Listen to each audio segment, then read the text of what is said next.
In the other world, the Fire One, the scrolls turned to ash and 1,000 years of human genius vanished into the dark. But here, in the shadow of the pharaohs, the fire was harnessed and the memory of man was made immortal.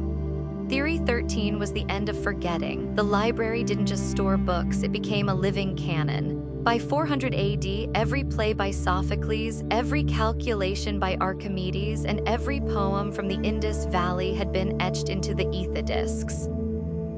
Behold the phonetic standard. We broke the barriers of Babel. Using the library's engines, the wisdom of the East was translated into the logic of the West in the blink of an eye.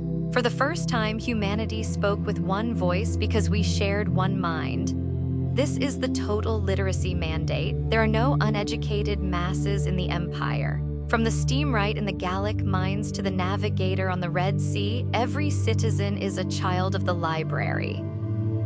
To read is to be a citizen, to learn is to be free.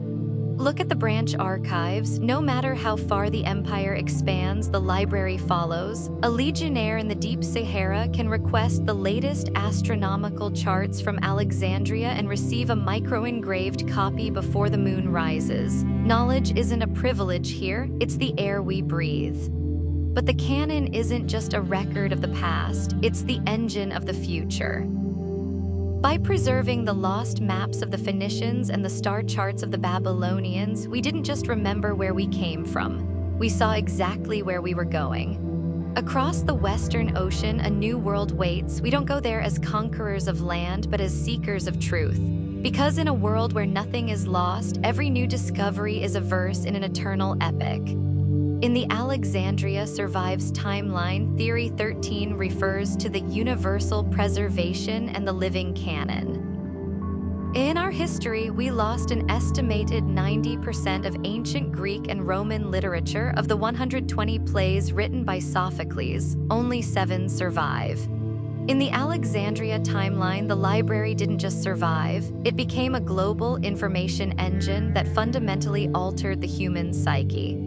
By 500 AD, the empire reached a state of total literacy, ensuring that the dark ages of human ignorance were mathematically impossible.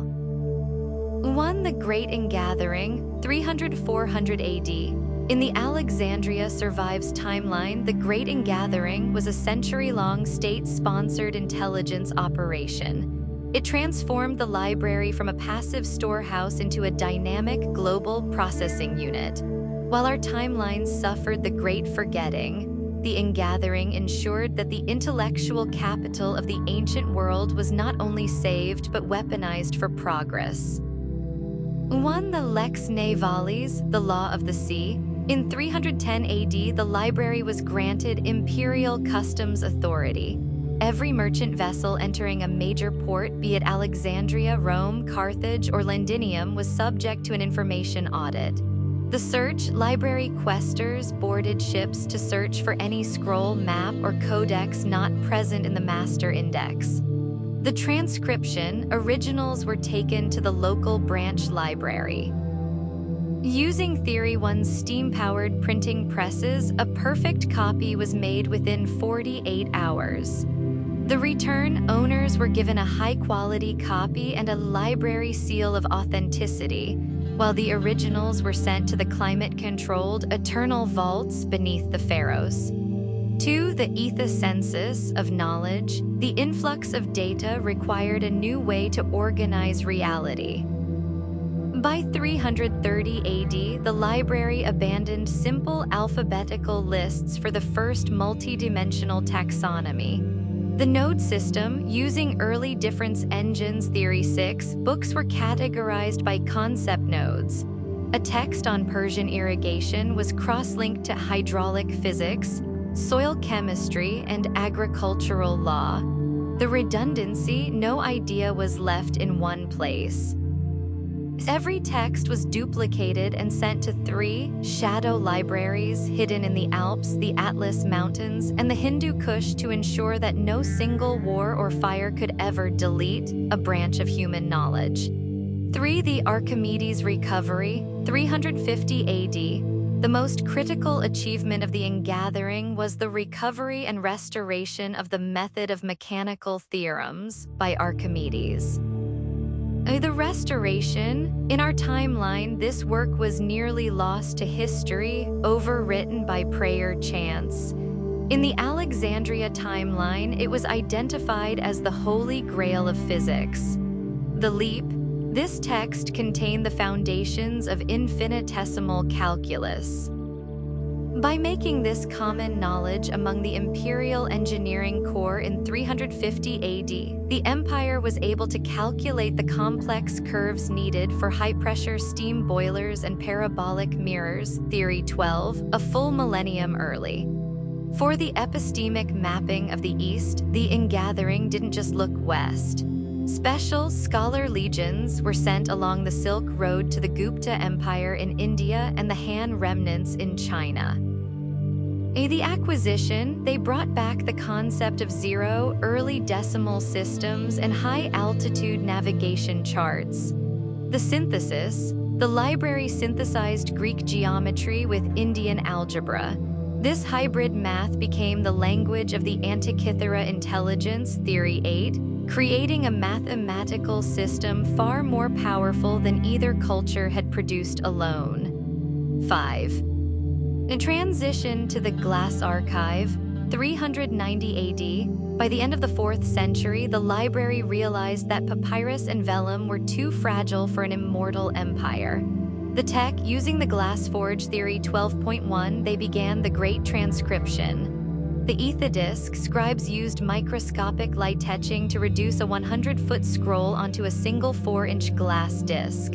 These discs were resistant to fire, rot, and moisture.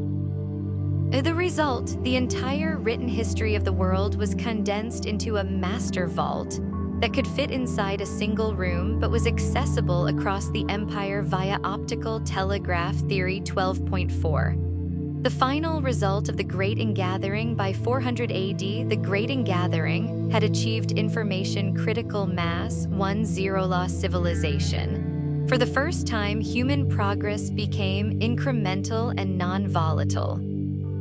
And every scientist started exactly where the last one left off. To the end of dogma, because the library preserved conflicting viewpoints, no single ideology could claim total truth. This forced the empire into a state of perpetual empirical debate. 3. Technological compounding, with the full works of the past acting as a code library, innovation accelerated.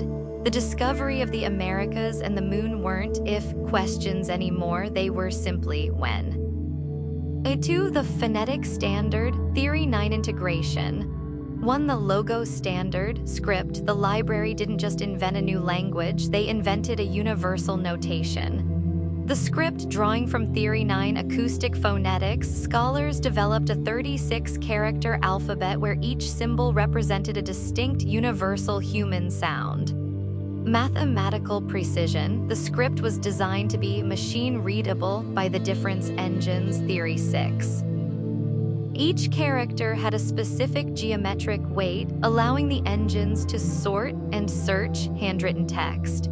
2. The automated translation matrices, using the vast bilingual and trilingual texts found during the ingathering, like the Rosetta Stone and its rarer cousins, the library built translation grids.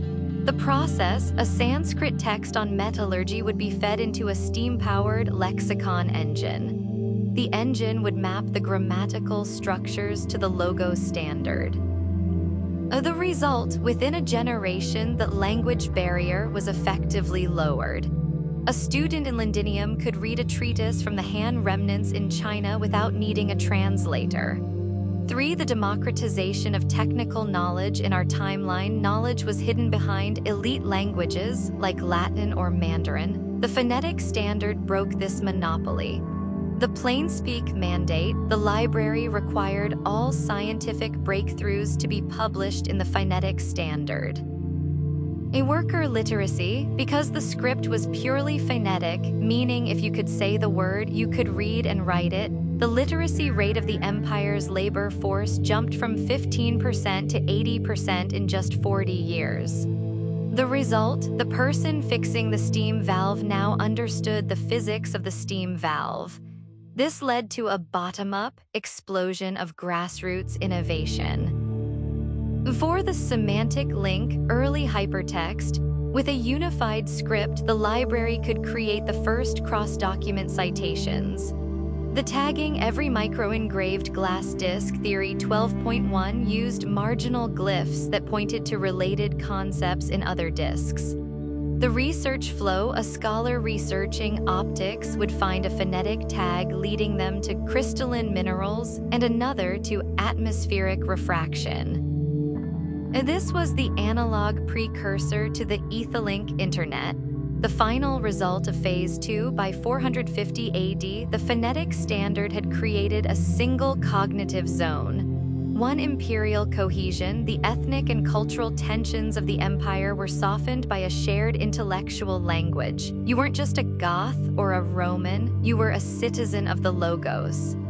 2. Scientific velocity, discoveries no longer sat in isolation.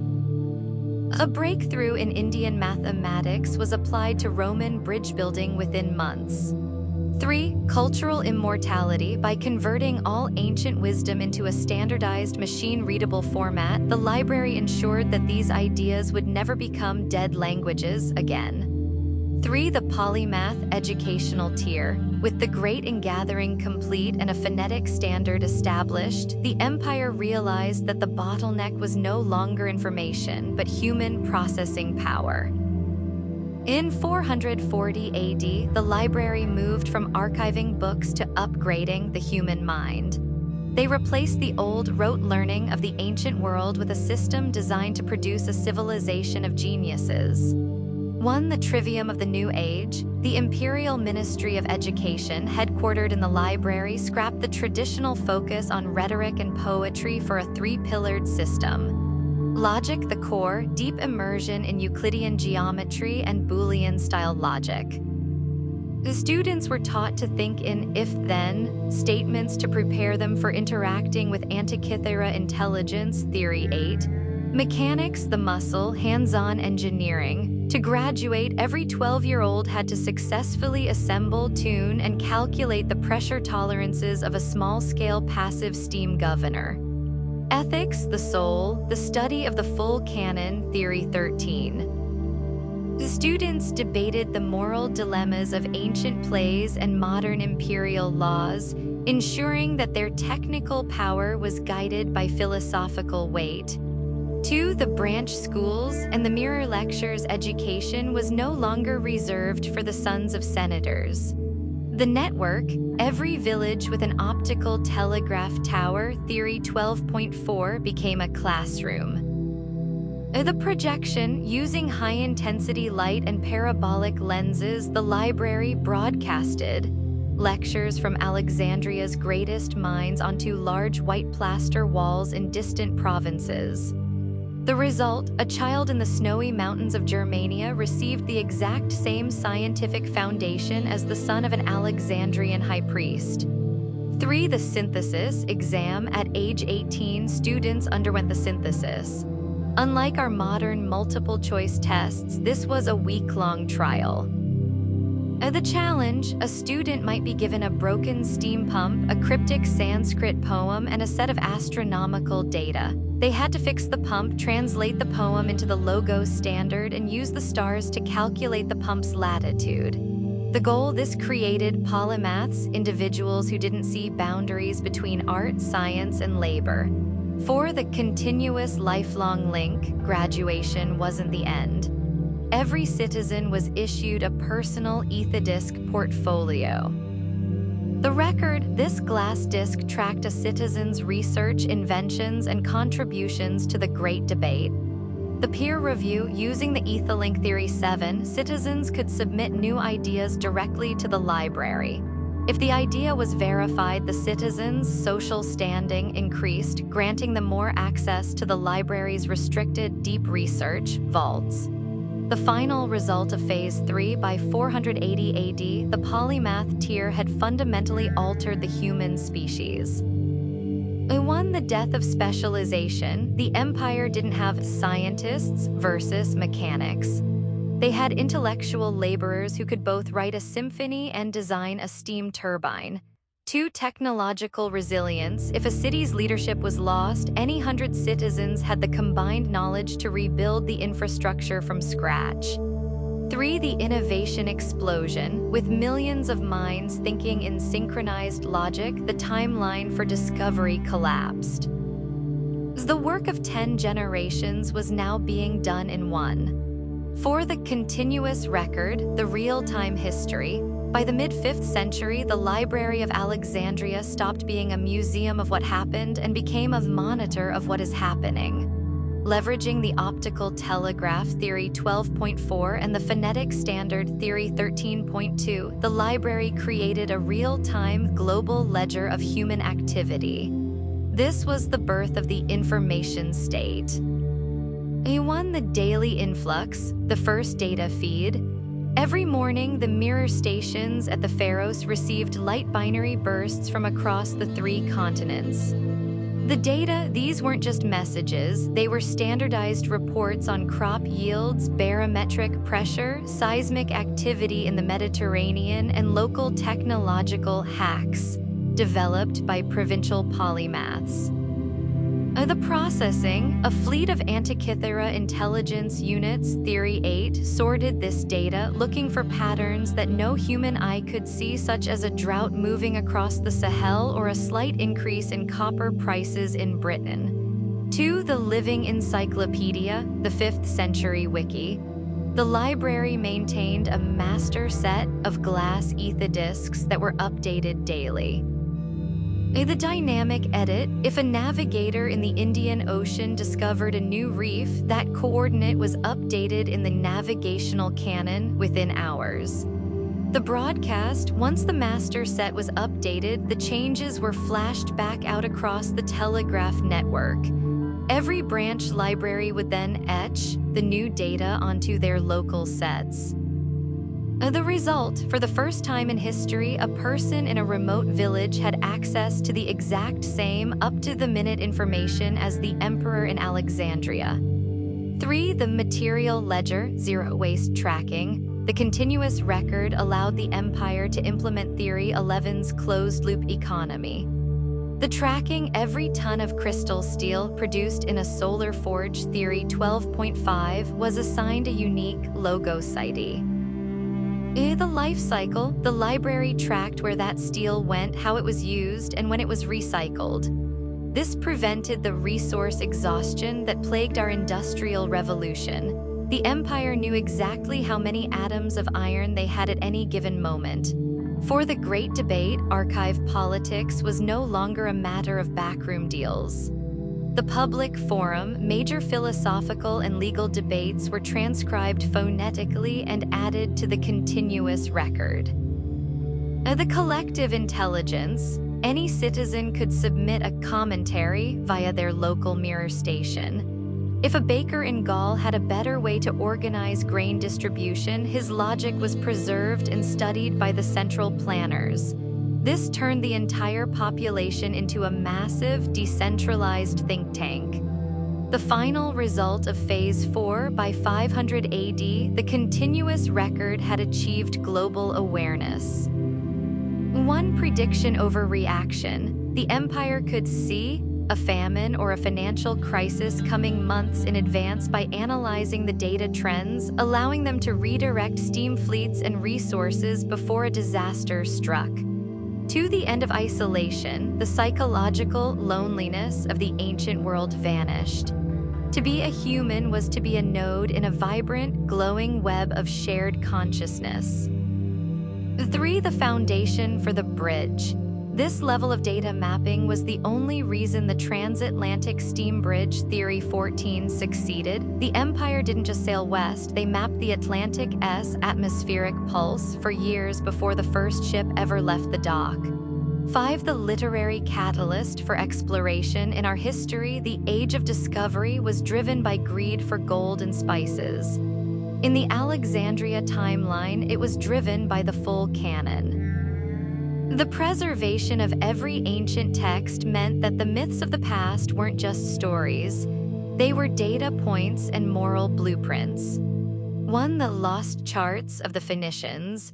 During the Great Ingathering, Theory 13.1, the library recovered the secret naval logs of the Carthaginian and Phoenician explorers who had ventured beyond the Pillars of Hercules centuries before. The clues: these texts described floating seaweed meadows, the Sargasso Sea, and specific Western trade winds. The synthesis: by 510 AD, polymath navigators combined these ancient descriptions with the celestial mirror data theory 12.3. They realized the Atlantic wasn't an infinite abyss, it was a symmetrical system waiting to be bridged. 2. The Aeneid complex. The literature of the empire, the tales of Odysseus, Aeneas, and Jason, became the psychological engine of the 6th century. The heroic mandate: every student raised in the polymath tier was steeped in the ethos of the expatria, the noble traveler who brings civilization to the unknown. The shift: discovery became the highest form of civic virtue. The empire's best minds didn't want to be politicians. They wanted to be the ones to add a new chapter to the continuous record.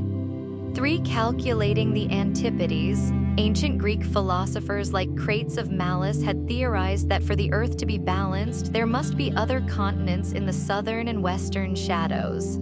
The proof: using the library's advanced calculus recovered from the Archimedes restoration, scholars calculated the Earth's mass and rotation. In the conclusion, the wobble in their orbital calculations suggested a massive landmass on the other side of the planet. They didn't just guess America was there, they mathematically predicted it. For the epistemic diplomacy, PrEP, because the library preserved the history of the other, the Celts, the Persians, the Indians, the empire developed a unique doctrine for first contact, the protocol of the Logos. The goal: they weren't looking for savages to convert. They were looking for new cannons. The strategy: the steam clipper ships weren't just armed with cannons, they were loaded with translation engines and blank ether disks, ready to record the wisdom of whatever civilization they found on the other side. The final result of Theory 13, the full canon of literature, is the birth of the global intellectual singularity. By 600 AD, humanity has achieved something that our timeline's 2026 is still struggling to master: a unified, lossless, and universally accessible memory for the entire species. The Library of Alexandria is no longer just a building, it is the cognitive infrastructure of the planet. 1. The death of dark ages. The most profound result is the total elimination of the information bottleneck. Intellectual compounding, because no discovery is ever lost and every breakthrough is instantly translated, progress no longer happens in leaps and starts. It is a constant, accelerating roar. Historical immunity. The Great Ingathering, Phase 1, created such massive data redundancy that the concept of a dark age caused by war or disaster is mathematically impossible. Even if Alexandria fell, the full canon exists in 1,000 other cities. 2. The rise of the rational citizenry. Theory 13 transformed the nature of the human animal itself. The literacy singularity, with a 95% literacy rate. Phase 3, the uneducated masses used as pawns by tyrants in our timeline simply do not exist. The Great Debate, governance is conducted through the etherlink and the continuous record. Phase 4, policy is determined by the weight of logic, the best idea, supported by the most data, wins.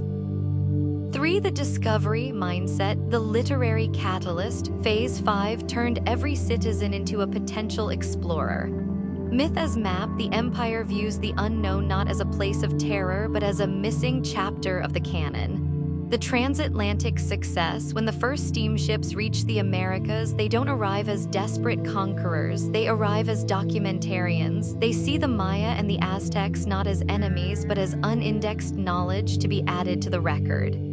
4. Cultural immortality: because the phonetic standard phase 2 unified all human expression, the death of cultures ended. The synthesis: the empire did not erase the Celts, the Persians, or the Indians, it standardized their wisdom. By 600 AD, a resident of Alexandria could hum a 1,000-year-old Indian raga while reading a Germanic epic and calculating a Roman steam valve's pressure. The grand conclusion of Theory 13. Theory 13 provided the soul for the empire's steam body. It ensured that as humanity became technologically godlike, it remained philosophically grounded in the collective wisdom of its ancestors. The empire didn't just move faster, it knew why it was moving. The canon is complete. The eyes are open. The world is synchronized.